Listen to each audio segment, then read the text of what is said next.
नमस्कार प्रिय विद्यार्थियों, योग दर्शनम यूनिट फर्स्ट कक्षा 4 में आपका स्वागत है। आज का विषय योग का लक्ष्य और उद्देश्य को हम समझने वाले हैं।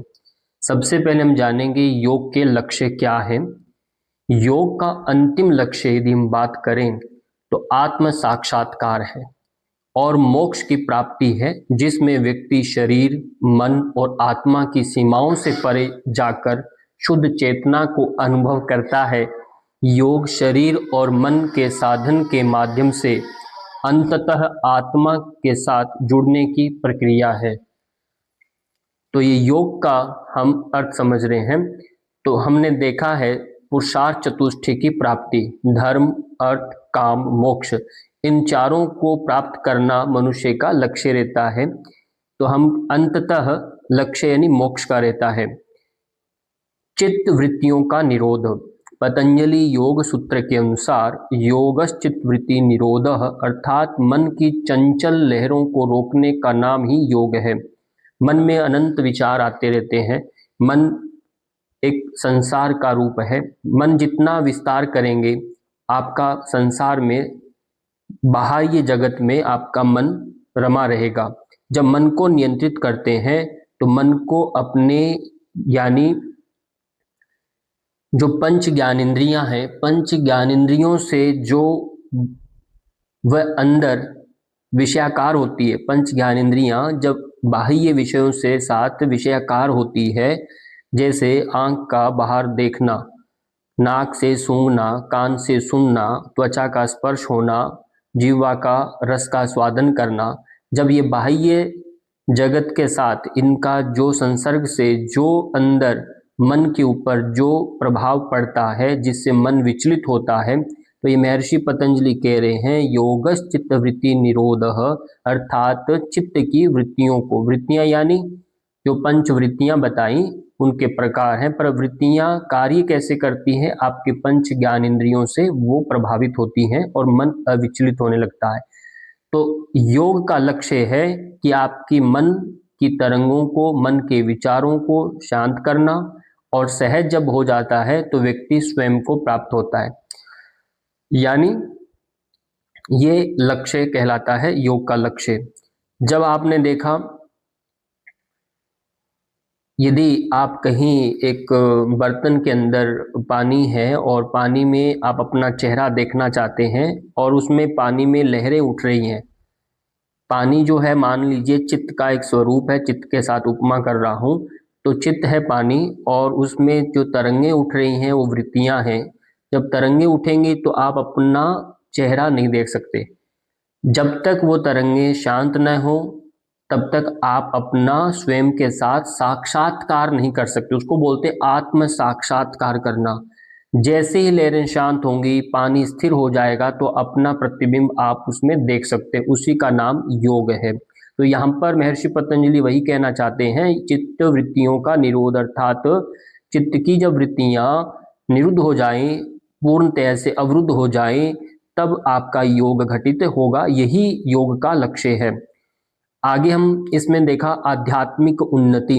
योग आत्मा की खोज और ईश्वर के साथ एकत्व की संभावना उत्पन्न करता है। ये योग का एक लक्ष्य है, आध्यात्मिक उन्नति। आध्यात्मिक का भी अर्थ होता है ये अधि यानी मन, मन से जो उत्पन्न होने वाले जो वेग हैं, संवेग है, उन पर जब नियंत्रण होने लगता है तभी आप आत्मा की खोज और ईश्वर के साथ एकत्व की भावना से जुड़ पा सकते हैं। तो यहाँ भी एक मन के साथ जुड़ा हुआ है। और दूसरा लक्ष्य हमारा मोक्ष या कैवल्य को हम इस तरह से देखें, जब जन्म मरण के चक्कर से मुक्ति और पूर्ण स्वतंत्रता की अवस्था है, उसका नाम क्या है? मोक्ष। मोक्ष का अभिप्राय यानी मोह का जहाँ क्षय हो जाए, जहाँ मोह रहे ना, अटैचपन रहे ना, जहाँ आपका कहीं ना कहीं किसी के साथ कोई संपर्क ना रहे, मनसा वाचा कर्मणा से, तब वो वहाँ की स्थिति क्या कहलाती है? केवल्य। आप स्वयं में रहते हैं, तब व्यक्ति जन्म मरण के चक्कर से मुक्त हो पाता है, पूर्ण स्वतंत्रता की अवस्था। इसी का नाम योग है। यही लक्ष्य है योग का। फिर हम आगे देखते हैं पूर्ण स्वास्थ्य व संतुलन को प्राप्त करना भी योग का लक्ष्य है। योग मन, शरीर और आत्मा के बीच सामंजस्य बना करके व्यक्ति को संपूर्ण रूप से स्वस्थ बनाता है। मन को पर काम करता है, शरीर पर काम करेगा और आत्मा के बीच में यानी बुद्धि को भी जब स्थिर करेगा तो फिर जाकर के आपकी आत्मा के साथ सामंजस्य बनेगा। आत्मा से सामंजस्य से अभिप्राय ये होता है जब आपका शरीर, आपका मन, आपकी बुद्धि एकत्व को प्राप्त कर लेती है, और क्योंकि ये तीनों जड़ हैं और चेतना जो है आत्मा है, ये चेतन है। ये जब आत्मा और ये जड़ के बीच का जो द्वैत है, इसका सामंजस्य जब बनता है तब संपूर्ण व्यक्ति अपने आप में स्वस्थ होता है, वह स्वयं में रहता है, ऐसा माना गया। ये योग का लक्ष्य है, योग से इसको प्राप्त किया जा सकता है। और भी अन्य अर्थ बताए हैं। ऑब्जेक्टिव्स ऑफ योग यानी योग के उद्देश्य क्या हैं। योग के उद्देश्य यानी व्यक्ति के संपूर्ण विकास को ध्यान में रखते हैं। ऐसा नहीं कि केवल आपको शारीरिक ही बल मिले, मानसिक न मिले, सामाजिक नहीं मिले, या सामाजिक मिले आध्यात्मिक नहीं मिले, ऐसा नहीं है। इसे होलिस्टिक हेल्थ यानी आपका समग्र स्वास्थ्य की कल्पना की जाती है योग के माध्यम से। इसलिए योग पूर्ण शरीर पर, पूर्ण अंगों पर, चाहे वह शारीरिक रूप है चाहे मानसिक रूप है, जो स्थूल जगत में दिखाई दे रहा है चाहे सूक्ष्म जगत की बात करें, उस पर काम करता है। ये पूर्ण आपके मन को, जो मशीनें, जो भी इक्विपमेंट हैं जो आज की मेडिकल में, वो आपके मन को जो कंट्रोल नहीं कर पाते, मन का जो कोई मापदंड नहीं है, पर योग क्या कहता है कि आपके मन पर भी काम कर रहा है। आपके अध्यात्म यानी आपके क्रोध पर, आपकी भूख पर, प्यास पर, आपके जो संवेग है, आपके अंदर करुणा कितनी है, आप में कितनी दया है, आप में कितना परोपकार की भावना है, ये आध्यात्मिक जो संवेग होते हैं, जिसे हम कहते हैं लोभ है, मोह है, मद मात्सर्य है, भय, ये सारे जो हमारे आध्यात्मिक जो संवेग हैं उन पर भी ये नियंत्रण करता है। योग का ये पूर्ण उद्देश्य है, संपूर्ण विकास इससे होता है। शारीरिक स्वास्थ्य की हम बात करें, शरीर को रोग मुक्त और सशक्त व लचीला बनाना योग का उद्देश्य रहता है। रोग मुक्त भी करेगा, उसे सशक्त बनाएगा, उसमें फ्लेक्सिबिलिटी यानी लचीलापन भी लेकर आने का कार्य भी योग का है। मानसिक शांति इससे मिलती है। मन की चंचलता को कम कर एकाग्रता, धैर्य और सहनशीलता को बढ़ाता है योग। मन की चंचलता, योग जब करेंगे तो मन की चंचलता कम होगी, क्योंकि पहले आसनों के अभ्यास से आपने अपने शरीर पर स्थिरता प्राप्त की, शरीर आपका स्थिर हो गया, रोग से मुक्त हो गया, उसमें लचीलापन आ गया और ये सशक्त भी हो गया। जब ऐसी स्थिति उत्पन्न होती है तो उसके साथ साथ मानसिक शांति भी आने लगती है, क्योंकि मन की भी चंचलता कम होने लगती है। जैसे आपने कोई वृक्षासन किया, ताड़ासन किया, उससे क्या हुआ, शरीर भी स्थिर हुआ और मन भी एकाग्र हुआ। यदि जरा भी मन में कहीं भी कुछ हलचल है, एकाग्रता नहीं है, स्थिरता है, तो आप आसन में स्थिर नहीं हो सकते।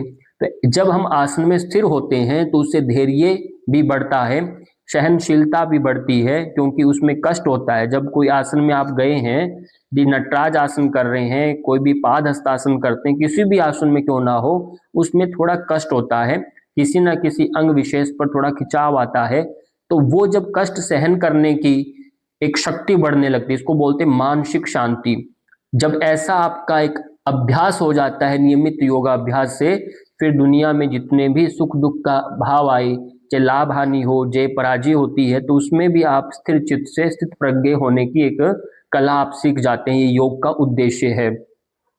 आगे हम देखते हैं भावनात्मक संतुलन।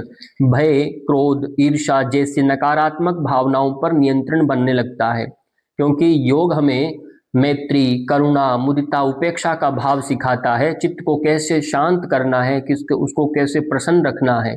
कोई व्यक्ति सुखी है, उसके प्रति मित्रता का भाव रखना है, कोई दुखी व्यक्ति उसके प्रति करुणा का भाव रखना है, कोई व्यक्ति पुण्यवान है, अच्छी आत्मा है, सामाजिक कार्य करता है, समाज सेवी है, तो उसके प्रति आपको मुदिता का भाव रखना है। कोई व्यक्ति कुछ भी नहीं करता, तंग करता है, ऐसे पापी जनों, दुष्ट व्यक्तियों के प्रति भी आपको उपेक्षा का भाव रखने से आपका मन शांत, चित्त प्रसादन की बातें की गई है। इसलिए कहा भावनात्मक संतुलन भी योग की इस अभ्यास से बनता है, क्योंकि वह अपने को भय मुक्त बनाने लगता है। उसकी आत्मा, उसको लगता है कि आत्मा ही सर्वोपरि है, लगता नहीं है, ऐसा वह अनुभव करने लगता है और अपने को एक असीम शक्ति का पुंज मानने लगता है, तो उसे भय से अभय का भाव उसमें आने लगता है। क्रोध का नियंत्रण, ये एक संवेग है। हमारे शरीर के सारे जब हार्मोन्स संतुलित होने लगते हैं तो ये सारे संवेग भी अपने आप नियंत्रित होने लगते हैं। फिर आता है आत्म अनुशासन, जीवन शैली में अनुशासन।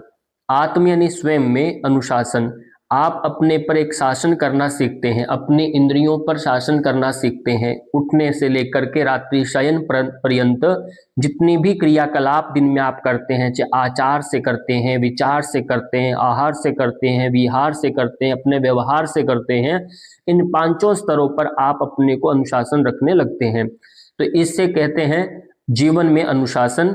ये संयम सिखाता है। संयम यानी धारणा, ध्यान, समाधि का नाम संयम है। धारणा, ध्यान, समाधि को क्या कहा? संयम। त्रयम एकत्र संयम है। जब हम योग दर्शन पढ़ेंगे, योग के अंदर ये आता है कि विभूतिपाद में संयम को बताया, प्रदर्शित किया धारणा, ध्यान, समाधि के माध्यम से। सच्चाई, सच्चाई और संतुलन को बढ़ावा देना। आप जब यम नियम का पालन करते हैं तो सत्य का पालन करने लगते हैं और ये सब संतुलन को बढ़ावा देते हैं। जीवन में यदि किसी ने झूठ बोला तो उसके जीवन में एक भय नाम का एक भावनात्मक संतुलन बिगड़ जाएगा, उसमें भय की स्थिति बनेगी। और दूसरा संतुलन, यदि आप सच बोलते हैं तो भले आपके जीवन में इतना बहुत धन नहीं है, आप कम खा रहे हैं, पर ईमानदार हैं, सत्यवादी हैं, तो आपको अच्छी सी निद्रा आएगी, तो जीवन में संतुलन रहेगा। उसको बोलते हैं एक आत्म अनुशासन। तो इस प्रकार से योग के कई उद्देश्य हैं। इनमें से एक और आता है सामाजिक समरसता। यम नियम के पालन से समाज में प्रेम, अहिंसा, सत्य और सेवा की भावना का विकास होता है। यम जो है, यम के 5 भेद बताए और नियम के भी 5 भेद बताए। यम को पंच महाव्रत के नाम से जाना गया है। यम क्या है? पंच महाव्रत है। अहिंसा, सत्य, अस्तये, ब्रह्मचर्य, अपरिग्रह, यमः। ये 5 यम जो हैं ये सामाजिक अनुशासन है। जब व्यक्ति अहिंसा का पालन करता है, हिंसा नहीं करता, तो वह समाज में एक व्यवस्था बना रहा है। जब सत्य का पालन करता है तो वह एक व्यवहार, एक विश्वास समाज में एक बनता है। एक अविश्वास पैदा नहीं होता, सब व्यवहार विश्वास पर चलता है। अस्तये, चोरी का जब त्याग करता है तो समाज में एक व्यवस्था बनती है, सब भय मुक्त हो जाते हैं, व्यक्ति कोई चोर नहीं है। तो इस प्रकार से ब्रह्मचर्य का पालन करने से बहुत ज़्यादा ये आपका उल्लंघन होता है, एक भय की स्थिति बनती है और बहुत ज़्यादा ये यौन हिंसा हो रही है। अपने से एक आत्मनियंत्रण न होने से जो अपराध होते हैं तो वो इससे नियंत्रण होने लगते हैं।